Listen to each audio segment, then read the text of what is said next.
සියලු දෙනාටම සුබ දවසක්. මම කතා කරන්නේ අද ආතති කළමනාකරණය යනු කුමක්ද කියලා. ඒ කියන්නේ ආතතිය කියන්නේ මොකක්ද? ආතති කළමනාකරණ ක්‍රම ශිල්ප මොනවද කියලා තමයි අද මම මේ පටිගත කිරීමෙන් කතා කරන්නේ. ඉතින් පුතේ ආතතිය කියන්නේ සුළු මානසික රෝගී තත්ත්වයක්. අපි හැමෝටම ආතතියක් තියෙනවා.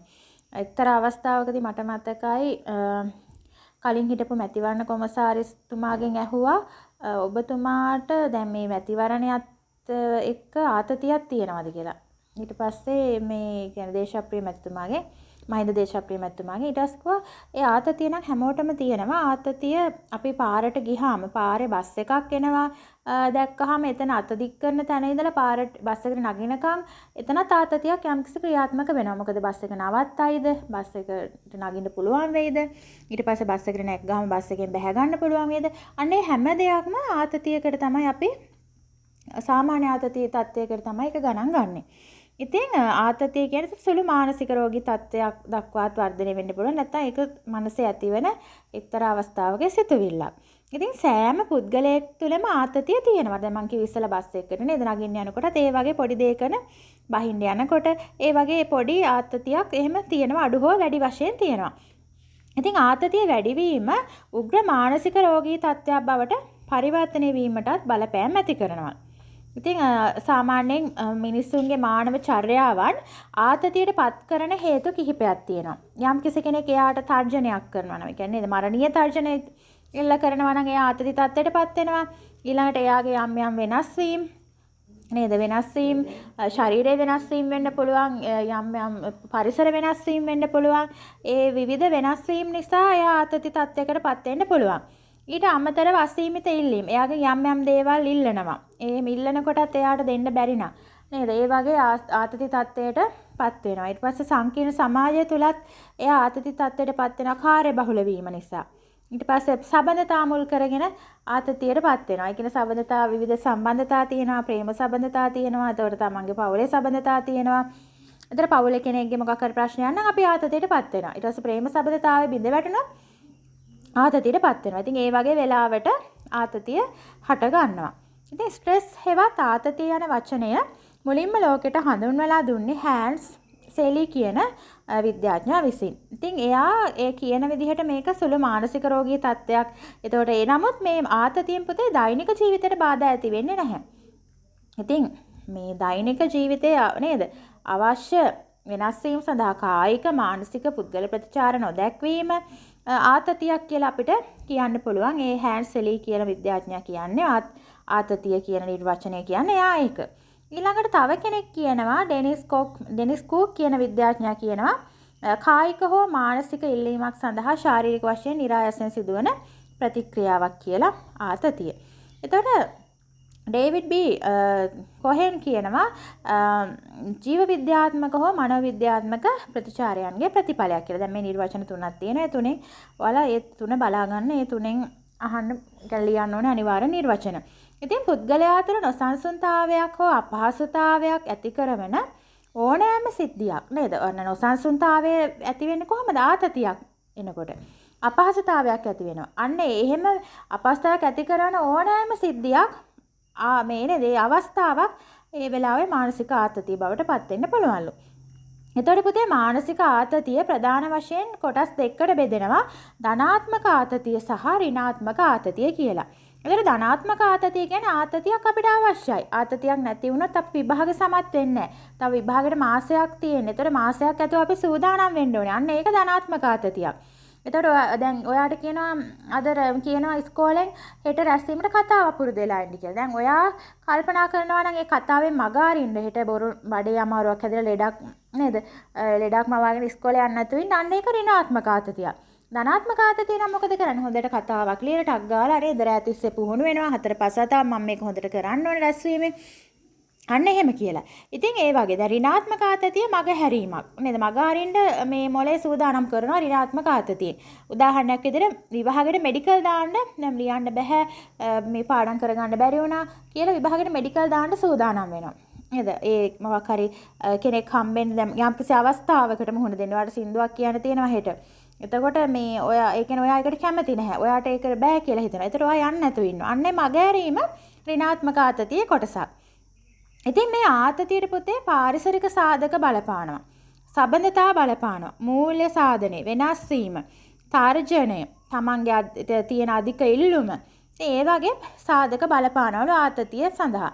ඉතින් පාරිසරික සාධක තමයි බස් රථවල වගේ යනකොට එතකොට අසල්වැසි නිවෙස්වල පරිසරය හරි නැත්නම් ඒක ආතතිකාරී එක්ක ഘോഷාකාරී නම් පරිසරය නේද? ඒගොල්ලෝ නිතරම රණ්ඩු වෙනවා නම් අසල්වැසි ඊට පස්සේ අසල්වැසි හයියෙන් කැසට් එක දානවා නම් නේද? ටීවී දානවා නම් ඒ වගේ ඒවා සාද පවත්වනවා නම් අන්න ඊට අමතරව නිවසේ පරිසරය කරදරකාරී නම් ආතතිය ඇති වෙන්න පුළුවන්. ඒතර අම්මා තාත්තා නේද මේගොල්ලෝ අඩදබර කරනවා නම් තාත්තා බීගෙන ඇවිල්ලා අම්මට ගහනවා නම් ඒ වගේ පවුලේ කෙනෙක්ගේ නොමනා ක්‍රියාකාරකම් තියෙනවා නම් ඉතින් ඒ වගේ දේවල් වලින් ආතතියටපත් වෙනවා. ඒතර විශ්වවිද්‍යාලයේ ආවට නේද විශ්වවිද්‍යාලයේ ආවට නිවසල මිනිස්සුන් ආතතියටපත් වෙනවලු සිසුන්ගේ හැසිරීම හින්දා. අන්න ඒ වගේ. ඉතින් ඒ ළඟ ඉන්න කට්ටිය එහෙම අර තමන් ඉන්න පරිසරය අනුව විවිධ අවස්ථාවන් නිසා ආතතියටපත් වෙනවලු. නවක වදේ නිසා විශ්වවිද්‍යාල සිසුන් ආතතියටපත් වෙනවා. නේද? මෑතකදී සියදිවි නසා ගත්තා.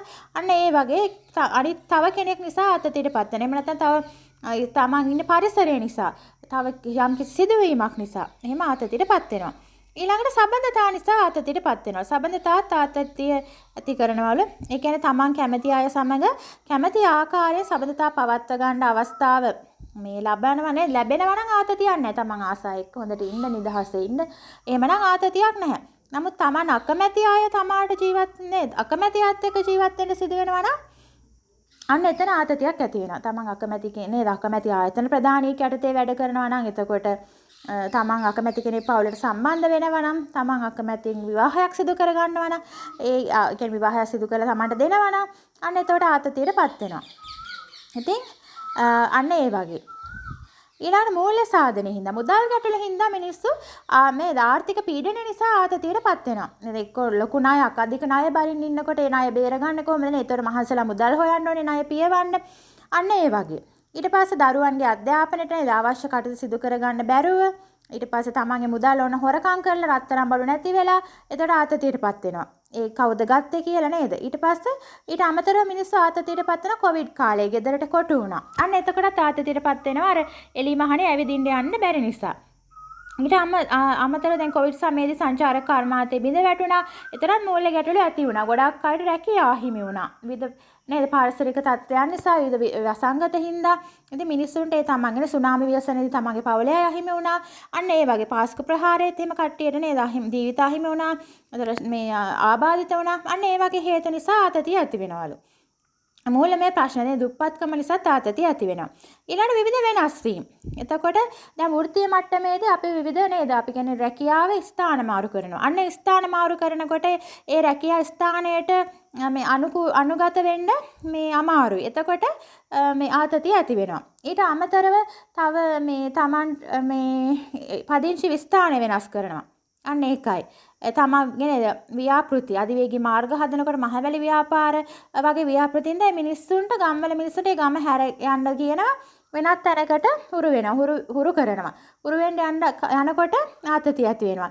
තව විදේශ රටකට යන රැකියාවකට තමන්ගේ අර අසල්වැසියන් නැහැ හිත මිතුරාදී නේද පවුලේ අය අරලා ඈත දුරකට ගිහිල්ලා ටිකක් අර හුරු වෙන්න කල් යනවා. එතකොට අර නේද නන්නාඳුන පරිසරයක මේ හුරු වෙන්න කලින් ආතතියටපත් වෙනවා. හුරු වුණාට පස්සේ නැහැ හුරු වෙන්න කලින් යම්කිසි ආතතියකට යලාපත් වෙනවා. ඊට අමතරව තර්ජන නිසා ආතතියටපත් වෙනවලු. එතකොට කවුරු හරි තමා මැරීමට නේද තමන්ට ගහනවා කියලා තර්ජනය කරනවා. එහෙම පාරේදී හම්බෙලා එහෙම තර්ජනය කරොත් එයා බය වෙනවා. බය වෙලා හිතනවා අනේ මාව මරයිද? නේද මට දැන් කොයි වෙලාව හරි ගහයිද? අන්න ඒ වගේ. ඉතින් ඒ වගේ ජීවිත හානි සිදු කරනවා. එතකොටත් ඒ කරාට පස්සේ එයා ඒ බය වෙනවා නේද? එක්ක මිනිමරුමක් සිදු කරපු මිනිමරුවත් බය වෙලා ඉන්නේ. මිනිමරුවත් ආතතියටපත් වෙනවා අපරාධකරුවන්. ඊට පස්සේ අධික ඉල්ලුම නේද? කාර්ය බහුල වෙන හින්දා ආතතිය ඇති වෙනවලු. එතකොට ඒක අපි දන්නවා රැකියාවනේ ගොඩාක් ආතතිය ඇති වෙනවා මේ කාර්ය බහුල වෘත්තීන් වල නිරත වෙන කට්ටියගේ. නිදහස් රැකියාව නැති අයන නේද ලංකාවේ ඉන්නේ ගොඩාක් ඒ කියන්නේ මේ තමන් ජීවත් වෙන්න නේද විවිධ මේ පෞද්ගලික ආයතන රාජ්‍ය ආයතන වල අධික වැඩ කන්දක් එනකොට ආතතිය ඇති වෙනවා. ඉතින් පුතේ ආතතිය අඳුරගන්න ක්‍රමවේදයක් තියෙනවා. ආතතිය හඳුනා ගන්න ලක්ෂණ මොනවද?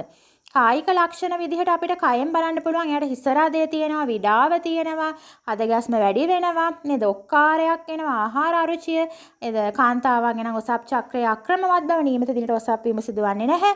අන්න ඒ වගේ ඒවා සිදු වෙනවා. ඉතින් ආතතිය පුතේ ඇති වෙන්න බලපාන මානසික ලක්ෂණක් තියෙනවා. එතකොට කේන්ති යනවා, තරහ යනවා. ආතතිය වැඩි පුද්ගලයන් නිතරම කේන්ති යනවා. නේද? එතකොට චිත්ත වේග ඉහළ යනවා. ඊට අධික සංවේදී. පොඩ්ඩක් නැත්නම් අඬනවා, hina වෙනවා. ඒ පොඩි දෙයකටත් එයා මේ සංවේදී වෙනවා. අවශ්‍ය නැහැ ඒ තැන්වලදී. අවශ්‍ය නැති පොඩි දෙයකටත් මේ කවුරුහරි මොනාරි වචනයක් කිව්වත් ඒකට හරියට සංවේදී වෙනවා, හිතනවා. ඊට පස්සේ යමකට අවධානයක් නැහැ. ආතතියනේ වෙන කල්පනාවක ඉන්නේ. එයා පෙරලන් ගියත් දන්නේ නැහැ ඒ තරම් පාර පයින්නකොටවත් කල්පනාව නැහැ ආතතියෙන් ඉන්නකොට. ඒ කියන්නේ මේ සතිමත් බව නැති වෙනවා. නේද? එකම දේ නිරන්තරයෙන් හිතනවා. දැන් එකක්ම හිතනවා දැන් මට මේ විභාගේ පාස් කරගන්න පුළුවන් වේද? එහෙම එකම හිතා ඉන්නවා කන්නේත් නැහැ, බොන්නේත් නැහැ. අන්න ඒ ආතතිය විභාග ආතතිය. ආතතිය ඇතිවීමට බලපාන චර්යාත්මක ලක්ෂණක් තියෙනවා මේ කන්න වලට අමතරව. මොනවද? කෙනෙක් මත්පැන්, මත්ද්‍රව්‍ය, නේද? දුම්පානය. අන්න ඒ වගේ දේවල් වලට ඇබ්බැහි වෙලා ඉන්නවනම් දේව වැඩි නම් නේද? ඒතර ආතතිය ඇති වෙනවා. එද දෛනික කටයුතු අතපසු කරන එක. ආද කියන අද කළ යුතු දේ අදම කරන්න කියලා කියනවනේ. අද කළ යුතු දේ අදම කරේ නැත්නම් හෙටට කල් දැම්මත් අන්න වැඩ එකතු වෙනවා. ඒ කියන්නේ කාර්යාලයක හෝ වේවා, ගෙදර නිවසේ හෝ වේවා නේද? අද කරන්න ඕනේ දේ අදම කරන්න ඕනේ. ඊට පස්සේ සබඳතා බිඳ වැටීම නිසා මේ ආතතියටපත් වෙනවා නේද? එක්ක ප්‍රේම සබඳතාවයක් වෙන්න පුළුවන්. තමන්ගේ හොඳ මේ හෙළිය යාළුවෝ මේ රණ්ඩු වෙනවා පාසල් වල මේ කියන්නේ කාර්යාලවල එහෙම වෙන්න පුළුවන්. සම්බන්ධතා දුරස් වීම නිසා තමන් හුදකලා බවට පත් වෙන නින්ද ආතතිය ඇති වෙන්න පුළුවන්. ඊට පස්සේ නින්ද පිළිබඳ ගැටලු නිසා ආතතිය ඇති වෙනවා. හරියට ප්‍රමාණවත් නින්දක් නොලැබුණොත් නේද? මොකක් හරි එක්ක රෑ නිදි මැරුවොත් මල ගෙදර කාරී ගිහිල්ලා මේ ඕන නිදි මැරුවා පහවදාට ආතතිය. ඒ කියන්නේ අර තමන්ගේ ශරීරයට විවේකයක් නැතිකම. ඉතින් මේකෙන් අපි බලමු කොහොමද මේ ආතතිය කළමනාකරණය කරගන්නේ කියලා. ඉතින් ආතතිය කළමනාකරණය කරගන්න මොකද්ද මේ ආතතිය කළමනාකරණය කියන්නේ මානසික චිකිත්සාවක්. එක්තරා විදිහට බලනකොට ඒක මානසික චිකිත්සාවක් විදිහට අපිට ගන්නත් පුළුවන්. ඉතින් ඒකෙන් පුතේ පුද්ගල ආතතිය අවම කරගන්න එක තමයි කරන්නේ. ආතති කළමනාකරණය කියන්නේ ආතතිය නැති කරනව නෙමෙයි. ආතතිය අවම කරගන්නවා. ඉතින් එයා කියන්නේ කොහොමද? එයා කියන්නේ පෝල් සූසික් කියන කෙනා තමයි ඒක කියලා තියෙන්නේ ආතතිය කළමනාකරණය කර ගැනීම සඳහා අවශ්‍ය දේවල්. ඒතර ගැටලුව තව කෙනෙක් එක්ක සාකච්ඡා කරන්න ඕනේ. ඒ ආතතිය කළමනාකරණය කියන්නේ මේක නිකන් අර උපදේශනය වගේ. ඊට පස්සේ රහස්‍යභාවය සුරකින්න ඕනේ. සිත සතුටින් තබාගෙන ඉන්න ඕනේ. සිනාසෙන්න ඕනේ. නේද? ඒ වගේ ව්‍යායාම කරන්න ඕනේ. එතකොට ව්‍යායාම කරාම ආතතිය නැති වෙනවා. එක්ක සමහර මන් දැකලා ආතතිය නේද? සමහර ළමයි කියන්නේ කාමරේට ගිහලා ගැසට් එක දාන නටනවා. එතකොට ඒ වගේ සතුට හිතෙන දේවල් කරන්න ඕනේ ආතතිය නැති වෙන්න. එතකොටත් මේ ව්‍යායාම කිරීම නැටීම ඒව තුළන මේ සහනයක් ලබා ගන්න පුළුවන්. ඊට පස්සේ නිදා ගැනීමෙනුත් සහනයක් ලබා ගන්න පුළුවන් ආතතියට. භාවනා කිරීම වගේ දේවල් භාවනා කිරීම ඉතාම යෝග්‍යයි ආතති කළමනාකරණයට. ඉතින් පුතේ දැන් මේකේ ආතතිය කළමනාකරණය කරද්දී කළමනාකරන ක්‍රමවේදයන් කිහිපයක් තියෙනවා. ඒවට කියනවා ආතති කළමනාකරන ක්‍රමවේදයන්. මොනවද? ෆිසිකල් ටෙක්නික් කියනවා. ඒවා එකක් කායික ක්‍රමවේදයන්. කායිකව ආතතිය කළමනාකරණය කරන ක්‍රමවේදයන්. මොනවද කායිකව කියන්නේ ශරීරයට දෙනවා. ව්‍යායාම කරනවා, යෝගා කරනවා, සම්බාහනය අපි කියන හෙඩ් මසාජ් කරනවා නේද? ඔය තව ගිහිල්ලා ස්පානේ දර ඒ වගේ තියෙන ආයුර්වේද සම්බාහන මධ්‍යස්ථාන ඒවා කරන ඒවට ගියාම ආතති කළමනාකරණය. ඊට පස්සේ යෝගා කිරීම, ඊට පස්සේ නැටුම් නේද? නැටීම, සුම්බා කියයි අන්න ඒ වගේ වෙන් කරන්නේ ආතති කළමනාකරණය කරනවා. ඒක ශරීරයටත් හොඳයි. ඊට පස්සේ මානසික හා ප්‍රජානන ක්‍රමවේදයන් කියන්නේ ආතති කළමනාකරණය කරන කායිකව අමතරව මානසිකව ආතති කළමනාකරණයක් කරන්න පුළුවන්. ඒවා තමයි භාවනා කරනවා නේද? තමන් ආස විනෝදාංශවල නියැලෙනවා. ඔය චෙස් වගේ ක්‍රීඩාවන් නියැලෙනකොට එක්තරා භාවනාවක් සිද්ධ වෙන්නේ. චිත්‍ර අඳිනවා නේද? ඊට පස්සේ විශ්වාසවන්තයන් සමග ගැටලු හා ප්‍රශ්න බෙදා ගන්නවා, කතා කරනවා. දැන් මම දැකගෙන ගොඩක් අය දුරකථනයෙන් ගොඩක් වෙලා ඈත ඉන්න මිතුරන්ට කතා කරනවා. තමන්ගේ ගැටලු කියනවා. ඊට අමතරව කරන්න පුළුවන් උපදේශනයට යමු වෙන්න පුළුවන්. ඊට පස්සේ පොත්පත් කියවන්න පුළුවන්. ගීත ගායනා කරන්න පුළුවන් තමන්ට නේද? දැන් ඔය JBL වගේ ඒවා තියෙනවා නම් මයික් එක දාන කැරොකේ දැන් ඕන තරම් තියෙනවා.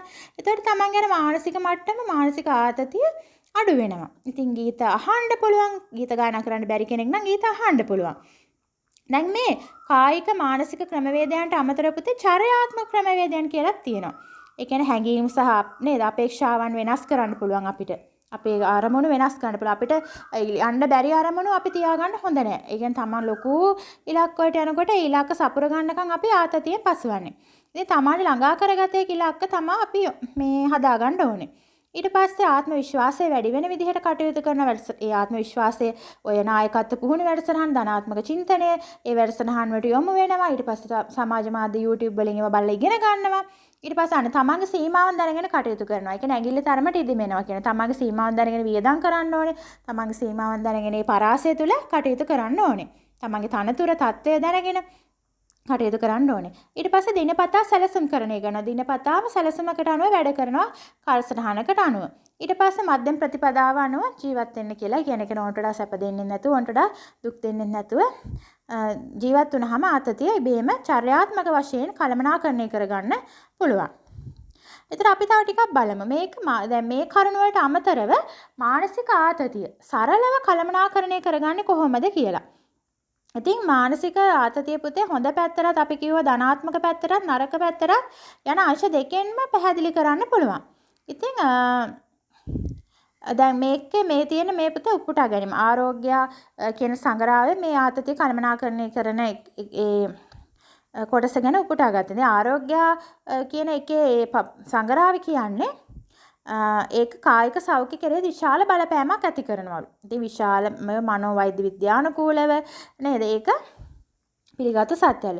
විශේෂයෙන් හෘද රෝග, දියවැඩියාව, පිළිකා, ශල්‍ය කර්ම, තුවාල වීම ඒ වගේ ඒවා නිසා විවිධ චර්යාමය වෙනස්කම් සමග ජීවිතයට බලපෑම් ඇති වෙනවා. ඒතකොට ආතතියට පත් වෙන ලෙඩක් හැදුනහම අපි ආතතියට පත් වෙනවානේ. ඉතින් විවහාරික මනෝවිද්‍යාඥයෙක් ඉන්නවා නිමල් රියනගේ මහත්තයා කියලා. ඒ මහත්තයා තමයි මේ කියපු දෙයක් තමයි මේ සාකච්ඡාවක එතුමා කියපු කරුණ තමයි මේකේ මේ තියෙන්නේ. ඉතින් එතුමා කියනවා මානසික ආතතිය නිසා ඇතිවන මානසික රෝග පිළිබඳව කොහොමද පැහැදිලි කරන්න කියලා දීලා තියෙනවා. ඉතින් විවිධාකාර සාධක හේතු කරගෙන මානසික ආතතිය හැදෙනවලු. ඉතින් හට ගන්න. මේ හින්දා ඇතිවන බලපෑමෙන් ජීවිතේ වටිනාකමට යම්කිසි හානියක් සිද්ධ වෙනවා.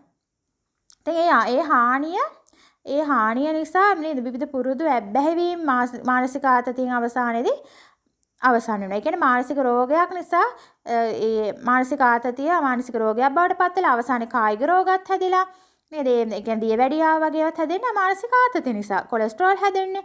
ඉතින් ඒ වගේම ඊට අමතරව සිතේ ඇති වෙන අස්වාභාවික සිතුවිලි, අදහස්, ආකල්ප, මතිමතාන්තර හේතු කොටගෙනත් මානසික ආතතිය වර්ධනය වෙනවලු. ඉතින් ඒ කියන්නේ ඒ වගේ ජීවිතේ විවිධාකාර වූ ප්‍රශ්න නිසා මානසික ආතතිය මේ වැඩි වෙනවලු. මානසික ආතතිය නිසා විවිධාකාර ප්‍රශ්නත් ජීවිතයට ඇති වෙනවා. ඉතින් මේ වගේ දේවල් ඒ නිසා මානසික ආතතිය අපේ ජීවිතයට බල නොපාන ආකාරයෙන් පවත්වා ගන්න අපි හැම විටකම උත්සාහ ගන්න ඕනේ. ඉතින් විශේෂයෙන්ම කායික සහ මානසික සෞඛ්‍යයට තර්ජනයක් මේ නිසා ඇති නොවෙන්න ඕනේ මානසික ආතතිය නිසා. මානසික ආතතියෙන් පුතේ කායික වශයෙන් විතරක් මානසික වශයෙන් විතරක් නෙමෙයි කායික වශයෙන් නිසා රෝගී තත්ත්වයටපත් වෙනවා. ඉතින් මේ සඳහා මානසික ආතති කළමනාකරණය නේ ඇන්ක්සයිටි මැනේජ්මන්ට් නේද? ඒ කියන්නේ වැදගත් වෙන ආතති කළමනාකරණය. ඊට පස්සේ මානසික ආතති කළමනාකරණය පිළිබඳව අපි කොහොමද කියන්නේ? ඇත්තටම ඖෂධ භාවිතයෙන් තොරව සිදු කරන ලබන මනෝවිද්‍යාත්මක ක්‍රමවේදයක් තමයි මානසික ආතති කළමනාකරණය. ඉතින් මේක ලොව පුරා මනෝවිද්‍යාත්මක ප්‍රතිකාර ශාස්ත්‍රයේ පුතේ විවිධ තත්ත්වයන් යටතේ පවත්වාගෙන යනවලු. ඉතින් අප දැනුවත් හරි නොදැනුවත් හරි මෙම ආතති කළමනාකරණය ඒ ක්‍රමවලින් ඉතාම සාර්ථකව සිදු කරනවලු. ඉතින් මේක විද්‍යාත්මක පදනමක් මත ප්‍රතිකාර පදනමක් මත සිදු කරන දෙයක් තමයි මානසික ආතති කළමනාකරණය. ඉතින් මේ මානසික ආතති කළමනාකරණය සරලව අපිට කරන්න පුළුවන් ආකාරයක් තියෙනවා. මොනවද කියලා අපි බලමු. මානසික ආතතිය සරලව අපිට පුළුවන් මේ සඳහා මූලික වශයෙන් අපි බලන්න ඕනේ ආතතිය ඇතිවීමට බලපාන හේතුව. නේද? ආතතිය ඇතිවීමට බලපාන හේතුව හඳුනගෙන මනස සංසුන් කරගෙන ඊට පස්සේ විශේෂිත ක්‍රමවේද පවතිනවා. ඒව බලලා අපි හැම දිනාටම ආවේනික ක්‍රමත් තියෙනවා. එහෙම බලලා මත්පැන් උදාහරණයක් විදිහට ගත්තොත් මත්පැන් පානය වගේ ක්‍රම නේද? ඒවා හරියන්නේ නැහැ මේ ක්‍රමවේදයට. ඉතින් මනස සංසුන් කර ගැනීම තමයි මෙතනින් කරන්නේ. මොනවද අපි ඉස්සෙල්ලා කිව්වා සංගීතයට සවන් දෙනවා, ආගමික වතාවත්තර නිරත වෙනවා. නේද? ඊට පස්සේ තමන් ආතතියට පත් කරන පරිසරයක් තියෙනවා එතන ඉවත් වෙන්න ඕනේ. ඒ පුද්ගලයන් අසුරු කරන්න හොඳ නැහැ. ඒ පරිසරයෙන් ඉවත් වෙන්න ඕනේ. ඊට පස්සේ පොත්පත් කියවන්න පුළුවන්. ගුවන්විදුලියට සවන් දෙන්න පුළුවන්. රූපවාහිනී නරඹන්න පුළුවන්. චිත්‍ර අඳින්න පුළුවන්. නේද? එක්ක විවිධ නිර්මාණ මල් පොකුරු ඒවා හදනවා චිත්‍ර නේද? විත්ති සැරසිලි හදන ඒවා. තමන්ගේ හැකියාවන් අතර හෑන්ඩ් පේන්ටින් කියන්නේ රෙදි වලන්නේ රෙදි පින්තාරු ක්‍රම ඔන්න ඒවා කරන්න පුළුවන්. ඉතින් මේ වගේ කුමන ක්‍රමයක් අපි හෝ යොදාගත්තාම අපිට දෙවැනි පියවර විදිහට ආතතිය ඇතිවීමට හේතුව පිළිබඳව සංසුන්ව හොයාගන්න පුළුවන්ලු. ඉතින් ඊට අදාළ හේතුන් අවබෝධ කරගත්තට පස්සේ විවිධ පිළියම් යොදලා ආතතිය කළමනාකරණය කරගන්න Tamanටත් ඒකෙන් හැකියාවක් ලැබෙනවලු. ඉතින් මේ වන විටත් දැන් ගොඩාක් මිනිස්සු බුද්ධිමත් නේ. හින්දා එක්කනේ YouTube එකෙන් හරි කොහොම හරි හොයලා Tamanගේ ආවේනික ක්‍රම මගින් ආතතිය පාලනය කරගන්න උත්සාහ දරනවලු.